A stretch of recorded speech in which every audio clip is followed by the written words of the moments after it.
Se necesitaron 25 años para esclarecer esta historia aterradora. Una estudiante de una universidad estadounidense salió de una fiesta y desapareció sin dejar rastro. Desde los primeros días, la policía tenía un sospechoso, pero no logró probar su culpabilidad. No fue sino varias décadas después cuando un creador de podcast sacó a la luz detalles escalofriantes de este caso, atrayendo la atención de millones de personas y empujando a la policía a reabrir la investigación. Christine Smart nació el 20 de febrero de 1977 en la ciudad alemana de Augsburgo, pero desde muy pequeña se mudó con sus padres, su hermano y su hermana a Estados Unidos. La familia se instaló en la ciudad de Stockton, en California. Sus padres trabajaban como maestros para los hijos de militares estadounidenses. Después de terminar la secundaria en 1996, Christine ingresó a la Universidad Politécnica de California. En su tiempo libre, trabajaba como salvavidas en un centro recreativo ubicado en el campus. El 25 de mayo de ese año, se organizó una gran fiesta de cumpleaños en la casa de una fraternidad estudiantil para uno de los alumnos. Christine tenía planeado ir, pero sus amigos abandonaron esa idea. Así que la joven fue sola a la casa de la fraternidad. Esa fiesta se celebraba al estilo típico de los estudiantes estadounidenses. Un gran grupo bebía alcohol, escuchaba música y se divertía. Esa noche, Christine abusó del alcohol, se sintió mal y, hacia las 2 de la madrugada, regresó a su dormitorio. Pero ya casi no podía caminar sola. Al verla en la calle, otros 2 estudiantes, Cheryl Anderson y Tim Davis, decidieron acompañarla a su casa. Ambos estaban presentes en esa fiesta. Al cabo de un rato, otro estudiante que también estaba en la fiesta, Paul Flores, se les unió. Él propuso acompañar a Christine hasta su dormitorio, ya que vivía más cerca. Cheryl y Tim, que debían ir en otra dirección, se despidieron de ellos y se marcharon.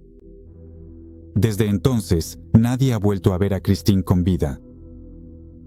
Al principio, su desaparición no fue tomada muy en serio. La compañera de cuarto de Christine, Margarita Campos, fue la primera en preocuparse. Estaba segura de que su amiga volvería a casa después de la fiesta, pero eso nunca ocurrió. La preocupación aumentó al ver que todas las pertenencias de Christine, incluido su pasaporte, su cartera y su tarjeta bancaria, seguían en la habitación. Eso significaba que no podía haberse ido simplemente a algún lugar. Margarita no acudió a la policía del campus hasta 2 días después de la desaparición de la joven. Aparentemente, hasta el último momento esperaba que Christine estuviera bien y que regresara a casa. Sin embargo, la policía del campus no se tomó en serio la declaración de la compañera de cuarto. Era el fin de semana, seguido además del Memorial Day, el Día Nacional Estadounidense en homenaje a los militares caídos en combate.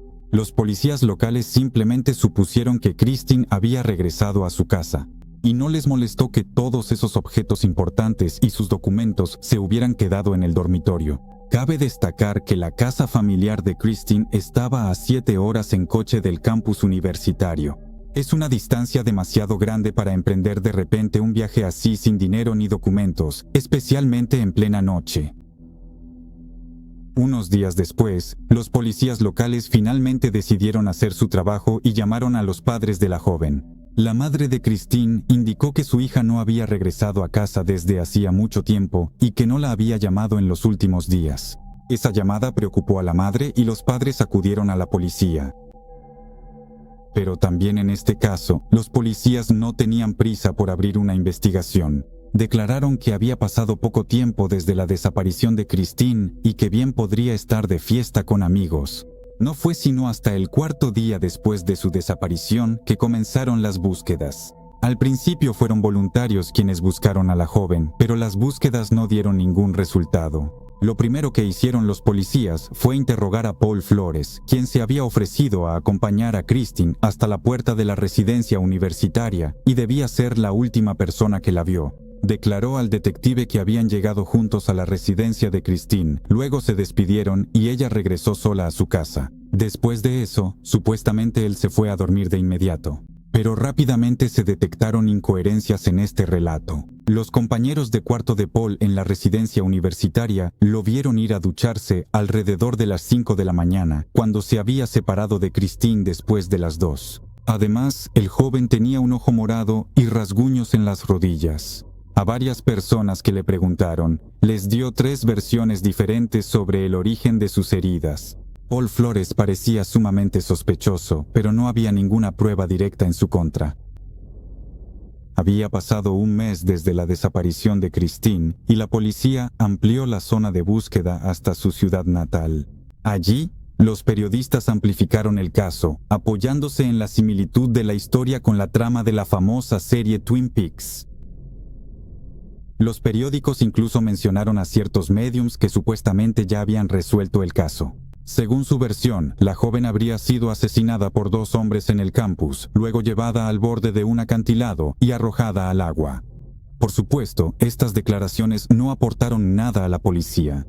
Un año después de la desaparición de Christine, sus padres presentaron una demanda contra Flores, acusándolo de estar implicado en la desaparición de su hija.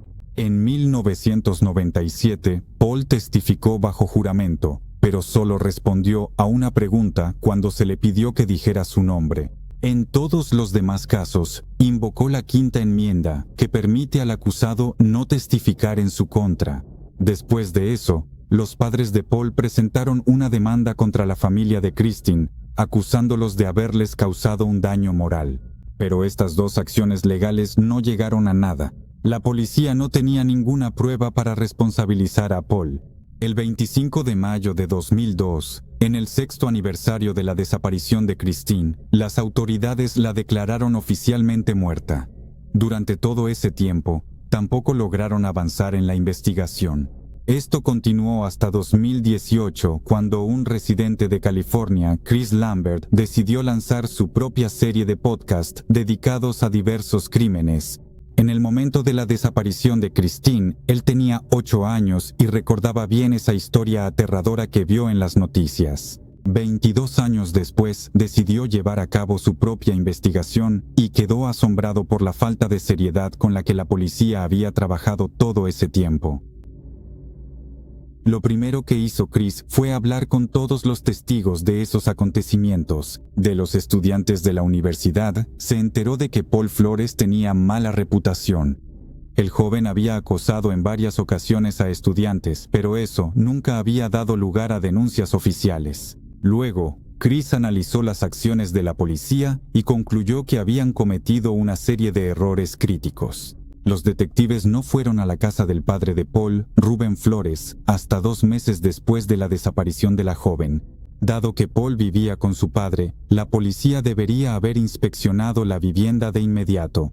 Pero cuando la policía finalmente llegó con una orden de registro, esta se llevó a cabo de manera sumamente negligente. Los detectives no vinieron con expertos criminalistas, ni con perros policía entrenados para detectar el olor de la descomposición. Por esta razón, el registro resultó en realidad inútil. Tampoco examinaron los detectives los 2 autos de la familia Flores, uno de los cuales podría haber sido utilizado por Paul para llevar a Christine del campus a la casa de su padre. Unos meses después de la visita de la policía, uno de los autos fue vendido y el otro supuestamente fue robado. La policía ni siquiera fue a la casa de la madre de Paul. Y sin embargo, allí se encontraba una de las principales pruebas. Chris Lambert descubrió que, 4 meses después de la desaparición de Christine, una mujer llamada Mary Lester alquiló la casa de la madre de Paul. En una de las habitaciones encontró un pendiente que se parecía mucho al collar que Christine llevaba puesto en el momento de su desaparición. Ese collar también aparecía en las fotos de la joven, exhibidas en vallas publicitarias por todo el condado. Mary notó ese parecido y llevó el pendiente a la policía. ¿Y adivinen qué? Al principio, los policías se negaron a añadir la prueba al expediente y luego directamente perdieron el pendiente. Pero lo que Chris descubrió después es realmente impactante. El patio de la casa de la madre de Paul siempre había estado cubierto de cemento. Sin embargo, poco después de la desaparición de Christine, se cortó un trozo de cemento y en ese lugar se instaló un parterre de flores. Esto ya parece extraño, pero lo que sigue es aún más interesante. Mary Lester, quien había alquilado esa casa, le contó a Chris un hecho realmente aterrador. Al principio, después de mudarse, escuchaba todos los días a las 4:20 de la mañana y a las 4:20 de la tarde un sonido que recordaba la alarma de un reloj digital. El sonido venía del patio trasero de la casa, precisamente de debajo de ese parterre de flores. Un día, los ruidos cesaron. O bien la pila del despertador se había agotado, o bien había sido desenterrado y movido. Chris Lambert fue a casa de la madre de Christine para contarle esto. Al escuchar la historia del despertador, la mujer quedó tan impactada que se quedó sin habla y no pudo pronunciar una palabra durante varios minutos. Luego, finalmente dijo que Christine siempre ponía su despertador a las 4:20 de la mañana porque tenía que estar en el trabajo en el centro recreativo del campus a las 5. Cuando el podcast de Lambert se emitió en 2019, fue escuchado por más de 6 millones de personas. El público se sorprendió al saber que la policía había permanecido inactiva todo ese tiempo y había permitido que los asesinos siguieran en libertad. Las nuevas pruebas descubiertas por Chris no hicieron más que aumentar la indignación. Como consecuencia, el departamento de policía decidió reabrir el caso. Y esta vez, más de 20 años después, hicieron su trabajo como correspondía. Realizaron registros en 4 lugares, incluida la casa de Paul Flores. Al principio, la policía solo indicó que había encontrado pruebas de interés para la investigación. El 29 de enero de 2020, las fuerzas del orden anunciaron haber incautado 2 autos pertenecientes a Paul como prueba. Más tarde, se reveló que finalmente habían registrado el patio de la casa de la madre de Paul, pero el cuerpo de Christine no fue encontrado allí. Sin embargo, la policía aseguró que había podido obtener pruebas de que efectivamente había rastros de descomposición de un cuerpo humano bajo el parterre de flores. El 11 de febrero de 2021 se dio a conocer la noticia de que Paul Flores había sido arrestado. Sin embargo, la razón no fue la desaparición de Christine, sino la posesión de un arma no registrada. El 15 de marzo, un juez emitió una orden de registro para la casa del padre de Paul y el 13 de abril, el padre y el hijo fueron puestos bajo custodia en el marco del caso de la desaparición de Christine. El tribunal acusó a Paul de asesinato y a su padre se le imputó complicidad. Según la versión de la investigación, cuando Paul y Christine se quedaron solos, el joven comenzó a hacerle insinuaciones, pero ella se defendió. Esto explica el origen de los arañazos y los moretones. Durante la pelea, Paul pudo haber matado a Christine, luego ponerla en el coche y llevarla a su casa. Luego, junto con su padre, enterraron el cuerpo en el jardín detrás de la casa de su madre y camuflaron el lugar como un parterre de flores. Después de un tiempo, decidieron desenterrar los restos y trasladarlos a un lugar desconocido. El padre y el hijo no reconocieron su culpabilidad y el juicio aún continúa hasta hoy. Sin embargo, con tal conjunto de hechos y pruebas, ahora les será difícil escapar del castigo, aunque la justicia haya tardado 25 largos años. Los padres de Christine hicieron una declaración pública agradeciendo a Chris Lambert y a los millones de personas involucradas por haber logrado juntos descubrir la verdad. Solo queda esperar a que el juicio termine y que los criminales reciban su merecido castigo.